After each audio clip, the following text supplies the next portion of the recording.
கும்பகோணத்திலிருந்து கொண்டு வந்து இந்த இடத்திலே பிருந்தாவனத்திலே வச்சு அவருடைய சன்னிதானம் பண்ணியிருக்காங்க நம்ம பிரம்மாச்சாரியர்.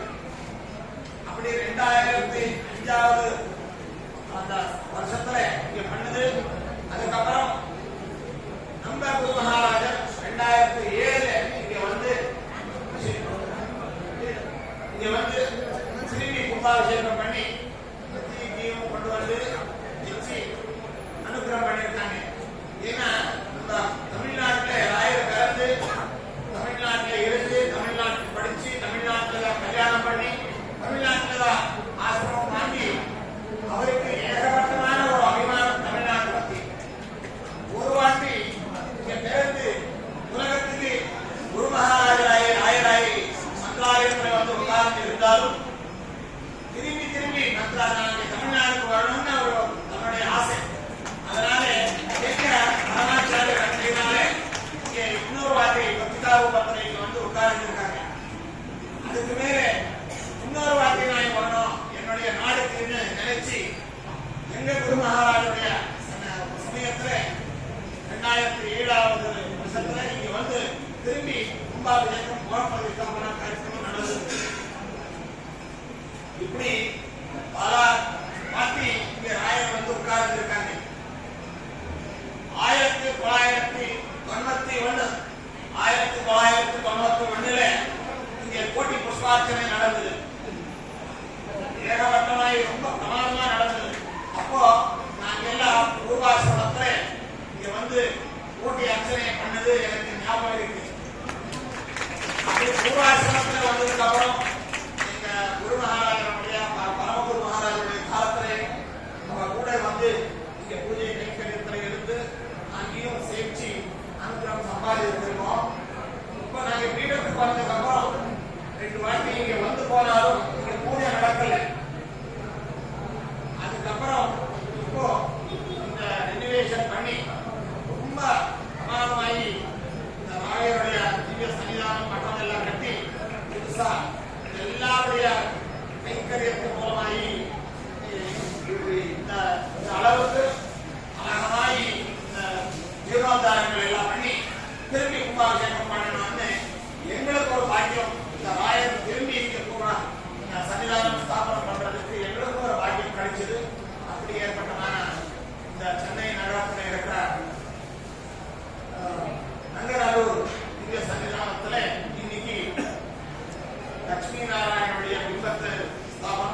அப்படி நம்ம சனாதன இந்து தர்மம் என்ன இருக்கு, இந்த தர்மத்தை காப்பாடுறதுக்காக ராயர், பெருமாள், ஆஞ்சநேயர், பல விதமான குருகள் உலகத்தில் இருந்து வழிகாட்டி எல்லாருக்கும் நல்லது செஞ்சுட்டு இருக்காங்க.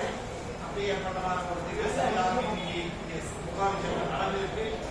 இந்த காரியத்துக்கு, நல்ல காரியத்துக்கு வெறும் பைசா கொடுத்தா சரி போகணும்னு இல்லை. பைசா கொடுத்து கைக்கரியம் பண்றவாள், பூஜை பண்ணி கைக்கரியம் பண்றவாள், பிரார்த்தனை பண்ணி கைக்கரியம் பண்றவாள், இந்த காரியத்துக்கு நல்லதாகணும், நல்லபடி நடக்கணும்னு யார் மனசுல நினைக்கிறாரோ அவருடைய கைக்கரியம் இருக்கு.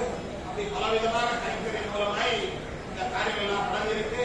எல்லாருக்கும் பகவான் நல்லது செஞ்சு நான் பிரார்த்தனை பண்ணி